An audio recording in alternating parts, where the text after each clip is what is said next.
रोहन एक शहरी पत्रकार था जिसे कहानियों की तलाश थे, लेकिन वो आम कहानियां नहीं बल्कि ऐसी कहानियां खोजता था जो इंसानी समझ से परे हो। ये वजह थी कि जब उसे उत्तराखंड के पहाड़ों में बसे एक अजीब गांव देवगढ़ के बारे में पता चला तो वो खुद को रोक ना पाया। देवगढ़ की खामोशी का गांव कहा जाता था। वो हर साल अश्विन मास की पूर्णिमा की रात को गांव के लोग एक अजीब सी रस्म निभाते थे। वो सूरज के ढलने के बाद पूरी तरह खामोश हो जाते थे। कोई बात नहीं करता था, कोई शोर नहीं करता, यहाँ तक कि घर में से बर्तनों तक की आवाज भी नहीं आती थी। इस खामोशी का व्रत का कारण किसी को नहीं पता था। रोहन के लिए ये सिर्फ एक रहस्य नहीं बल्कि उसकी अगली बड़ी कहानी का शीर्षक था। सितंबर के महीने में रोहन अपनी पुरानी जीप से देवगढ़ पहुंचा, जहां हरी भरी पहाड़ियों के बीच छुपा हुआ था और पहली नजर में बहुत ही शांत और सुंदर लग रहा था। गांव के लोग मामूली थे और उन्होंने रोहन का स्वागत भी किया। एक बूढ़े आदमी जिनका नाम दयाराम था, उसने उसे अपने घर में एक कमरा दे दिया। रोहन ने अपनी नोटबुक निकाली और दयाराम से सवाल करना शुरू किया। ये खामोशी की रस्म कब से चली आ रही है और क्यों? दयाराम की आंखें थोड़ी देर के लिए शांत हो गई। उन्होंने कहा, बाबूजी, ये सदियों से चली आ रही है। कहते हैं कि ये गांव को बुरी नजर से बचाती है, इससे ज्यादा कुछ नहीं। रोहन को दयाराम की बातें अधूरी लगी, पर वो ज्यादा जोर नहीं दे पाया। उसने सोचा रात में वो खुद सब कुछ देखेगा। जैसे ही सूरज ढलने लगा, गांव का माहौल बदल गया। दिन की चहल पहल, बच्चों का हंसना खेलना, पक्षियों का चहचहाना, सब एक पल में गायब हो गया। दुकानों के शटर गिर गए, दरवाजे अंदर से बंद हो गए। ऐसा लगा जैसे गांव ने सांस लेना ही बंद कर दिया हो। रोहन अपने कमरे की खिड़की से देख रहा था। उसे लगा जैसे वो किसी खामोश फिल्म का हिस्सा बन गया हो। तभी उसे अपने कानों में एक धीमी फुसफुसाहट जैसी आवाज आई। रोहन, तुम यहां क्यों आए हो? वो चौंक गया। उसने अपने कमरे में चारों ओर देखा, पर कोई नहीं था। आवाज इतनी धीमी थी कि उसे लगा कि ये सिर्फ उसका भ्रम है। उसने खिड़की बंद कर दी और बिस्तर पर लेट गया, पर फुसफुसाहट फिर से शुरू हो गई। तुम्हारे शहर का शोर तुम्हें शांति नहीं देता है ना? इस बार आवाज ज्यादा स्पष्ट थे। वो उसके दिमाग के अंदर से आ रहे थे, जैसे कोई उसके विचारों को पढ़ रहा हो। रोहन के माथे पर पसीना आ गया।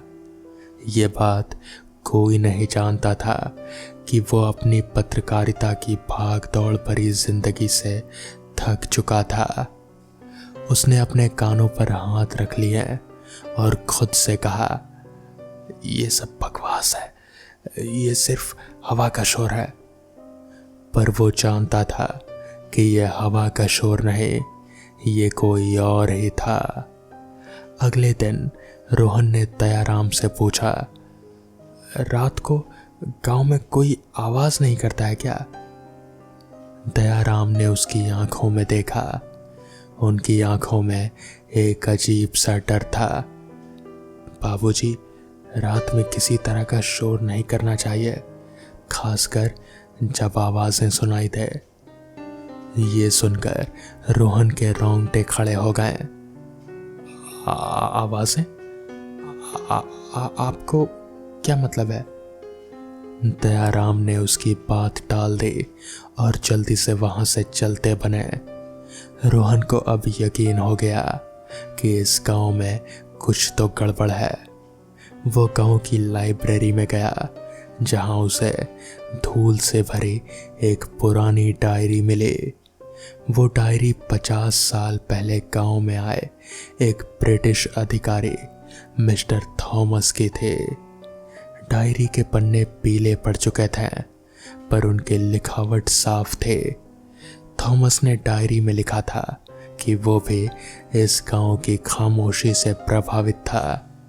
उन्होंने लिखा था कि गांव में एक बूढ़ा पुजारी था, जिसने उन्हें बताया था कि सदियों पहले गांव में एक भयानक हादसा हुआ था। गांव के कुछ लोग एक पवित्र जंगल में लकड़ी लेने गए थे। वो कभी वापस नहीं लौटे। जब कुछ लोग उन्हें ढूंढने गए तो उन्होंने एक भयानक नज़ारा देखा। जंगल के बीचों बीच एक विशाल बरगद का पेड़ था, जिसके चारों तरफ जमीन पर अनगिनत लाशें बिखरी पड़ी थी। उन सबकी आंखें खुली हुई थी और चेहरे पर ऐसा खालीपन था जैसे उनकी आत्माएं छीन ली गई हों। पुजारी ने बताया था कि उस पेड़ को फुसफुसाहट बरगद कहा जाता था।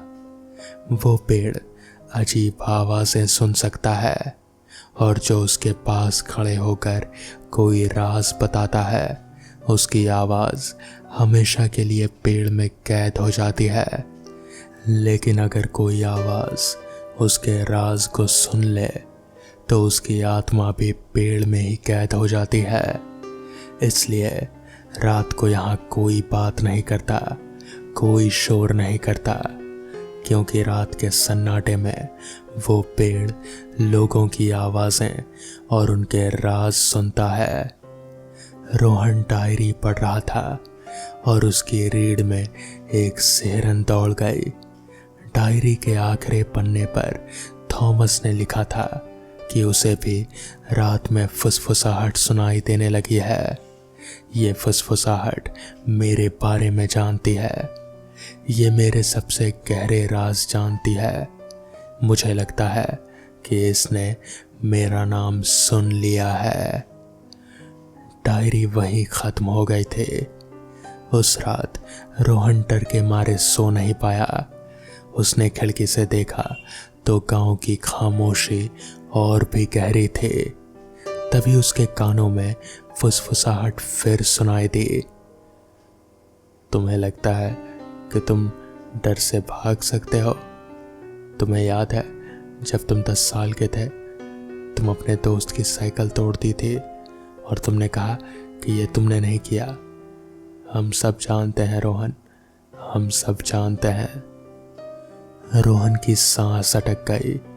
ये कोई नहीं जानता था, ये उसका सबसे पुराना और सबसे शर्मनाक राज था। आवाजें जारी रही और हर एक आवाज उसके अतीत का एक काला पन्ना खोल रहे थे। तुम्हें याद है जब तुम रीना से प्यार करते थे और तुमने उसे धोखा दिया था? हम जानते हैं, हम सब जानते हैं। ये आवाजें सिर्फ सुनसान नहीं थे, बल्कि ये उसकी आत्मा को कुरेद रहे थे। उसे महसूस हो रहा था कि ये सिर्फ कोई आत्मा नहीं, बल्कि उसका अपना डर और पछतावा है जो उसे सता रहा है। रोहन को अब यकीन हो गया था कि ये फुसफुसाता बरकत है इन आवाज़ों की वजह है। अगर वो उन आवाज़ों का राज नहीं जान पाएगा तो वो भी पागल हो जाएगा। उसने हिम्मत जुटाई और गांव के पीछे जहां जंगल था उस ओर चला गया। जंगल में अंधेरा था, पेड़ों की टहनियां भूत या हाथों जैसी लग रहे थे। रोहन दिल की धड़कन के साथ चल रहा था। जैसे ही वो आगे बढ़ा, फुसफुसाहट तेज हो गई। तुम हमसे भाग नहीं सकते, तुम हमारे जैसे हो, हम तुम्हारे डर हैं। रोहन ने टॉर्च जलाई और देखा सामने एक विशाल बरगद का पेड़ था। उसकी जड़ें जमीन से बाहर निकली हुई थे और अजीब सी आकृतियां बना रहे थे। पेड़ों के नीचे एक अजीब सा घेरा बना हुआ था और वहां कुछ पुरानी मूर्तियां रखी थी। रोहन की नजर उस घेरे पर गई। वहां पर अनगिनत छोटे छोटे कागज के टुकड़े थे जिन पर अजीब भाषा में कुछ लिखा हुआ था। तभी उसे एक और फुसफुसाहट सुनाई दी। रोहन, इन कागजों को देखो, ये सब हमारे राज हैं। तुम्हारी तरह हम भी अपनी यादों से भागना चाहते थे और इसलिए हमने अपनी आत्माओं को इस पेड़ को दे दिया।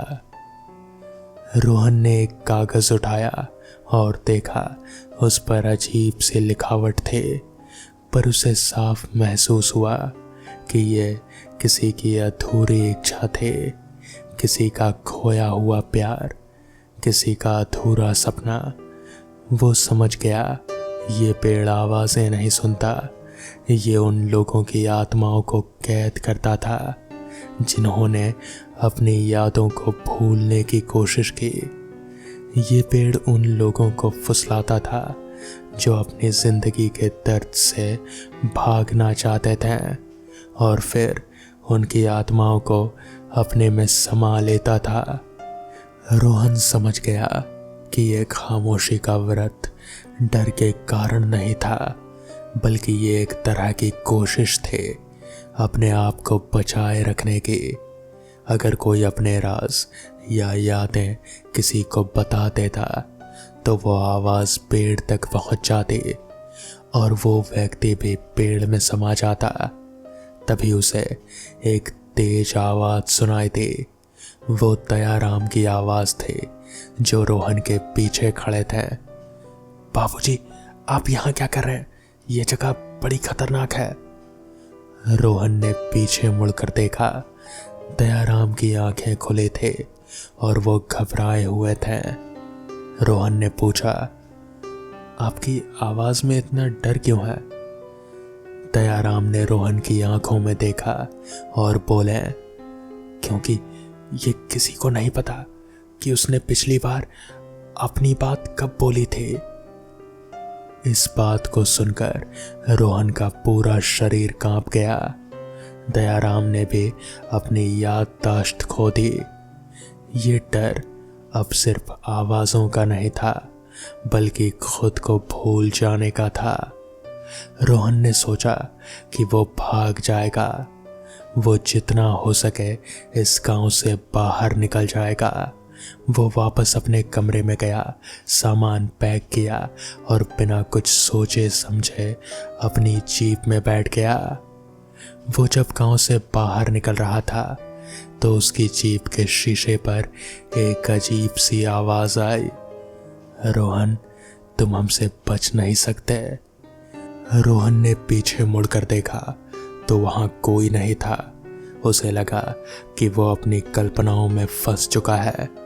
वो आगे बढ़ता गया, पर फुसफुसाहट उसके साथ चलती रही। तुम यहां से भाग सकते हो, पर अपने दिमाग से नहीं। अब तुम्हारे साथ रहेंगे हम हमेशा। आज भी रोहन शहर में है, लेकिन जब भी वो अकेला होता है उसे रात के सन्नाटे में वो फुसफुसाहट सुनाई देती है। ये फुसफुसाहट उसे लगातार याद दिलाती है कि भले ही वो उसने अपनी जान बचा ली हो, लेकिन देवगढ़ की खामोशी की एक आवाज़ हमेशा के लिए उसके भीतर कैद हो चुकी है। वो जानता है एक दिन अगर वो इस आवाज़ को सुनना बंद कर देगा तो वो भी अपनी याददाश्त खो देगा और इस दुनिया का एक खाली साया बन जाएगा। तो दोस्तों, ये थी आज की पहली कहानी। तो चलिए बढ़ते हैं आज की दूसरी कहानी की ओर। गांव के बाहर एक वीरान कोठी खड़ी थी। उसकी पुरानी दीवारों पर काई जमे थे। खिड़कियों के कांच टूटे थे और हर कोने में मकड़ियों के जाले लटक रहे थे। मगर उस कोठी की सबसे डरावनी चीज थी उसका लाल दरवाजा।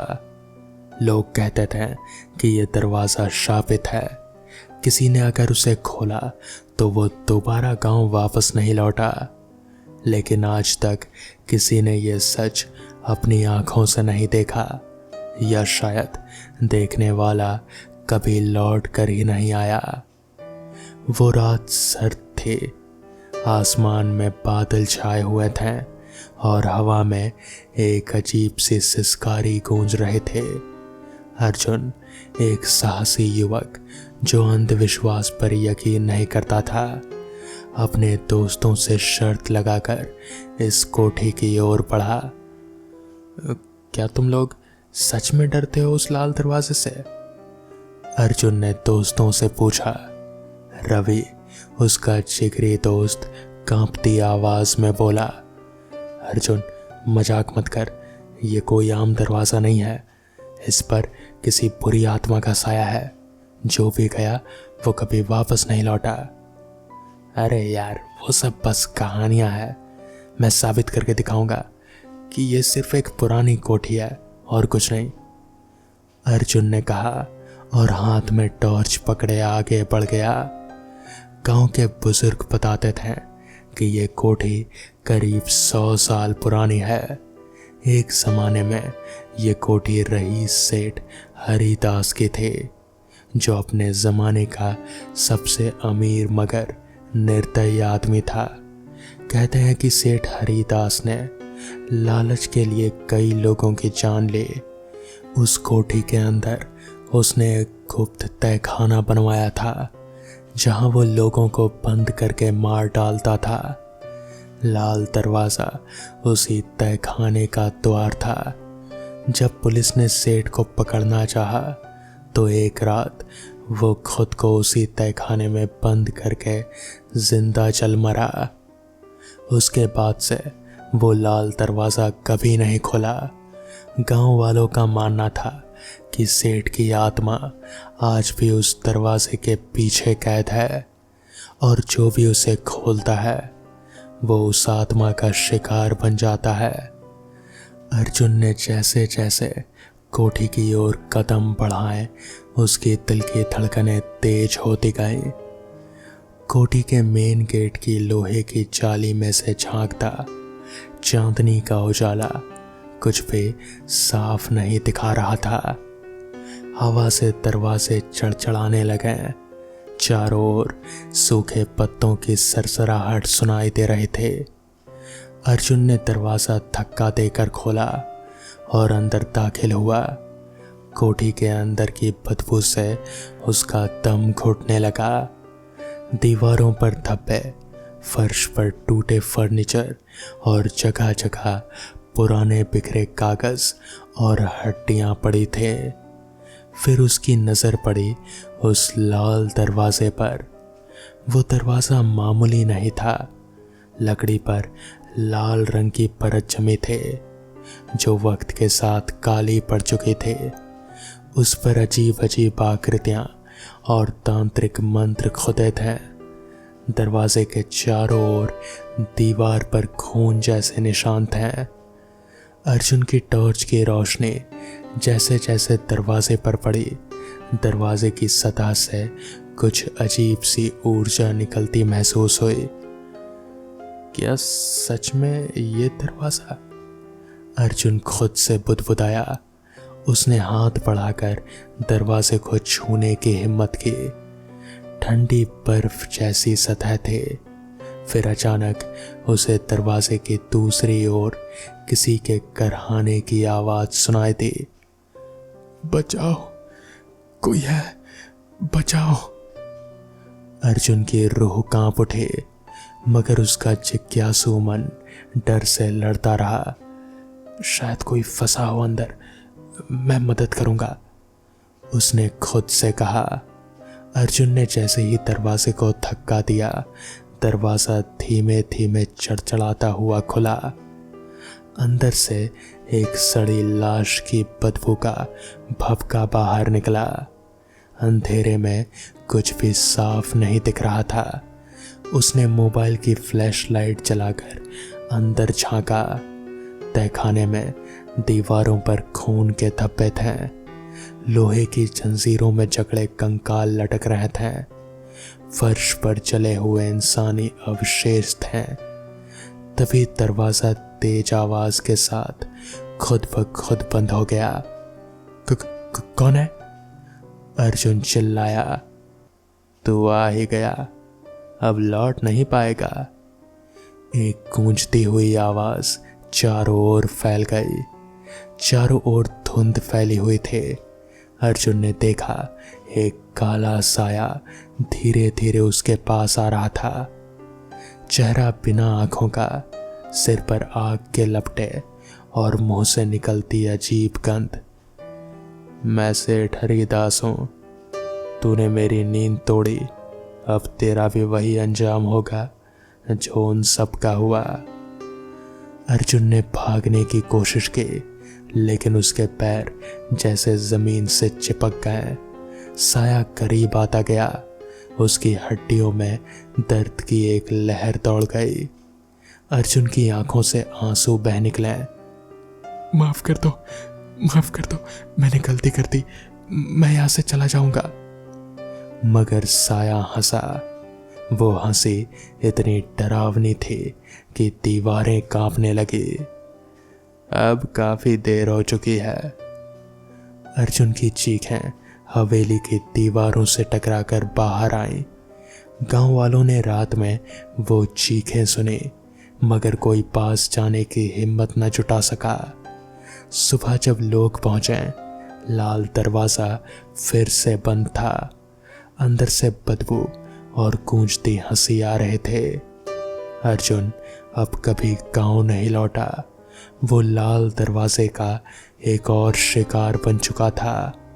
कहते हैं आज भी जब रात को हवाएं तेज चलती हैं तो लाल दरवाजे से अर्जुन की चीखें और सेठ हरिदास की हंसी सुनाई देती है। तो दोस्तों, ये थी आज की कहानियाँ। अगर आपको ये कहानियाँ पसंद आई हो तो वीडियो को लाइक और चैनल को सब्सक्राइब करना ना भूलें। तो मैं आपका दोस्त आर्यन जल्द ही मिलूँगा आपसे ऐसी ही एक नई कहानी के साथ। तब तक के लिए अपना ख्याल रखें।